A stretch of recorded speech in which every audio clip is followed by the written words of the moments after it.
اور حدیث کے لفظ ہیں، مفہوم اس کا یہ ہے کہ اگر کوئی بندہ اللہ کے خوف سے، اس کے ڈر سے رو پڑتا ہے اور اس کے پلکوں کے گوشے اس نکلے ہوئے پانی سے تر ہو جاتے ہیں، قیامت کے دن وہ بال جن کی جڑیں خوف خدا سے نکلنے والے پانی کی وجہ سے تر ہوئی تھی، اگر اس شخص کو جہنم کا حکم ہو گیا تو وہ بال کھڑے ہو جائیں گے، مالک یا اسے جنت دے یا ہمیں نکال لے۔ اور اللہ تو کریم ہے، وہ بالوں کو تو نہیں نکالے گا، وہ ان بالوں کی سفارش پر جن کی جڑوں کو خوف خدا سے نکلنے والے پانی نے تر کیا، اس گناہگار کو جنت عطا فرماتے گا۔ کتنا کریم ہے وہ مالک، کتنا رحم کرنے والا ہے وہ مالک اپنے بندوں پہ۔ ہم ہی بد نصیب ٹھہرے کہ اس کی چوکھٹ پہ حاضر نہ ہوئے، آتے تو صحیح، دامن پھیلاتے تو صحیح، صدا لگاتے تو صحیح، اس کی رحمت کو آواز تو دیتے۔ ہمارے دامن جتنے مزید لتھڑے ہوئے تھے، ہم ان گندے دامن لے کر، گناہوں سے بھرے ہوئے اپنے دامن لے کر آ جاتے۔ یہ بادشاہ کا در تو نہیں تھا کہ گندے مندے کو اندر نہ آنے دیا جائے، کہ یہ گندا ہے اس کو دہلیز سے باہر رہنے دیا جائے، نہیں، یہ مالک کا در ہے۔ وہ کہتا ہے کہ آؤ تو صحیح، میں تمہارے گناہوں کو بدل کے نیکیوں میں تبدیل کر دوں گا، تم اپنے ہاتھ تو پھیلاؤ، تم مجھ سے مانگو تو صحیح۔ ایک بندہ مسجد نبوی کے ایک کونے میں بیٹھ کے دعا مانگ رہا ہے، لفظ کیا ہے سنیے ذرا، اس کی توقع اور اس کی محبت دیکھیے۔ اللہم انی اسألک بأنک انت اللہ لا الہ الا انت احد الصمد الذی لم یلد ولم یولد ولم یکن لہ کفوا احد۔ اے اللہ، میں تجھ سے اس لیے مانگ رہا ہوں کہ تو میرا اللہ ہے۔ جب بیٹا باپ سے پیسے مانگے سکول جاتے ہوئے تو کہے کہ ابو میں اس لیے مانگ رہا ہوں کہ آپ میرے ابو جو ہوئے، میں آپ سے نہیں مانگنا تو کس سے مانگوں؟ میں نے ہمسایوں سے جا کر تو نہیں مانگنے، آپ میرے ابو لگتے ہیں، آپ نے میری ضروریات کو پورا کرنا ہے۔ تو وہ کیا کہہ رہا ہے؟ اے اللہ، میں تجھ سے اس لیے مانگ رہا ہوں کہ تو میرا اللہ جو ہے، لا الہ الا انت، تیرے علاوہ کوئی ہے بھی تو نہیں نا، کوئی در بھی تو نہیں کہ جس در پہ جاؤں، کوئی چوکھٹ بھی تو نہیں جس چوکھٹ پہ جاؤں۔ یہ دعا مانگ رہا ہے۔ حضور علیہ السلام نے اس دعا کو، اس کے لہجے کو، اس کے انداز محبت کو سنا، اس کی التجاؤں کے انداز کو سنا، اور ایک صحابی کو کہا وہ جو کونے میں دعا مانگ رہا ہے اسے جا کے بشارت دے دو تمہاری دعا اللہ نے قبول فرما لی۔ آج ہم نے دعا مانگنی اور رو رو کے دعا مانگنی۔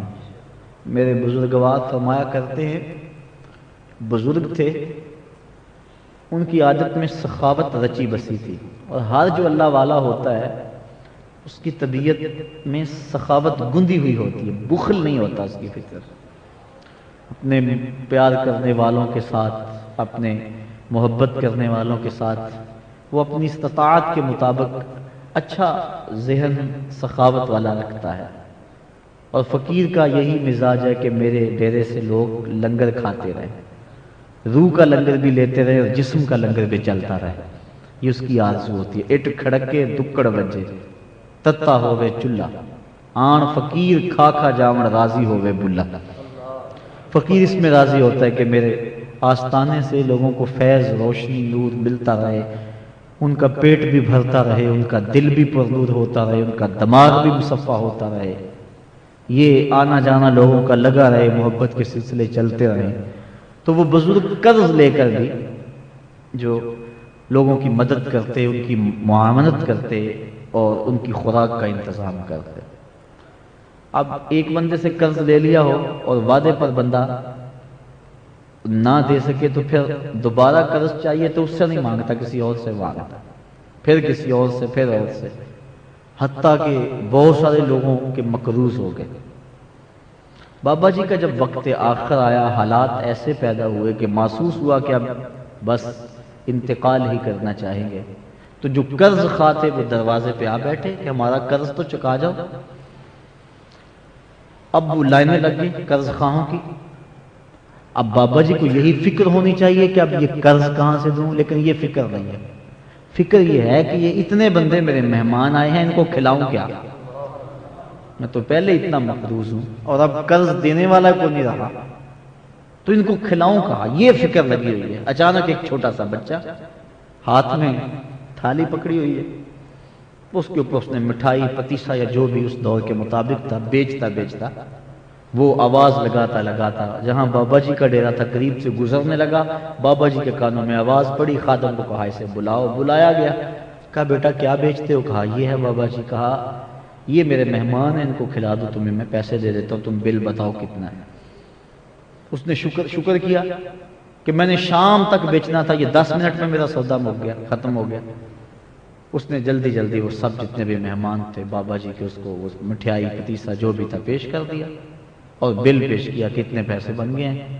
ہمارا بیٹا بیٹھ جاؤ، بیٹھ گیا کہ ابھی کوئی ساتھی کو بھیجتے ہیں کہیں سے، لیکن 10 منٹ گزرے، بابا جی اسی موج میں اسی خیال میں، پھر اٹھ کے بابا جی پیسے، کہا یہ جتنے لوگ بیٹھے ہیں نا انہوں نے پیسے لینے ہیں مجھ سے، اور تو بھی ان کی فہرست میں، جب ان کو دوں گا تجھے بھی دے دوں گا۔ جب بچے نے یہ سمجھا تو بچے نے رونا شروع کر دیا، کہنے لگا مجھے تو پیسے چاہیے، میرے گھر کا چولہا تو اسی کمائی سے جلتا ہے، میری بیوہ ماں مجھے یہی پتیسا بنا کے دیتی اور میں اس کو بیچتا ہوں گلیوں اور بازاروں میں، اور شام کو ہمارے گھر ہنڈیا اسی سے پکتی ہے، اور آپ مجھے ان کے ساتھ نتھی کر رہے ہیں، یہ سیٹ لوگ ہوں گے، یہ 2 دن بھی بیٹھے رہیں کوئی بات نہیں، مجھے تو اپنے گھر کے لیے اپنی خوراک کے لیے پیسے چاہیے۔ بابا جی کہا کہ میرے پاس تو نہیں ہے، بس اللہ سبب پیدا کر دیتا ہے، تم بیٹھ جاؤ بیٹا ان کے ساتھ، تمہیں بھی مل جاؤ گے۔ بچے نے رونا شروع کر دیا۔ جب بچہ رویا تو ایک شخص تھیلیاں اشرفیوں کی اٹھائے ہوئے بابا جی کے پاس آیا، کہا حضور یہ نظر ہے، نذرانہ ہے، قبول کیجئے۔ بزرگوں نے اس بچے کو بھی اور جتنے بھی قرض خواہ سب کے قرضے نپٹا دیے۔ تو جو لوگ قرض خواہ تھے جب انہوں نے قرضے وصول کیے تو انہوں نے کہا کہ ہم صبح کے بیٹھے ہوئے تھے اور کوئی سبب نہیں لگا، یہ بچہ 10 منٹ 15 منٹ ہو گئے ہیں تو ابھی سبب پیدا ہو گیا۔ حضرت یہ راز سمجھ میں نہیں آیا، کہا تم صبح سے بیٹھے تھے لیکن تمہارے اندر کوئی رونے والا نہیں تھا، اب ایک رونے والا آ گیا تو باقیوں کا بھی کام بن گیا۔ تو جب بندہ للچائی ہوئی نظروں سے مالک کی رحمتوں کا تصور کرتا ہے اور اپنے رب کو پکارتا ہے کہ میرے اوپر کرم کر دے، اے میرے مالک اگر تو نے کرم نہ کیا تو میری کوئی ڈھوئی نہیں ہے، میرا کوئی آسرا اور سہارا نہیں، اگر تو نے بھی میری فریاد کو سنا تو کون میری فریاد کو سنے گا، میری مدد کو کون پہنچے گا۔ تو جب بندہ ڈر جاتا ہے اور اپنے مالک کی طرف سے حقیقی طور پہ رجوع کر دیتا ہے تو پھر مالک کرم کرتے ہوئے دیر نہیں لگاتا، اس کی آنکھ سے آنسو ٹپک کے ابھی زمین پر نہیں گرتا۔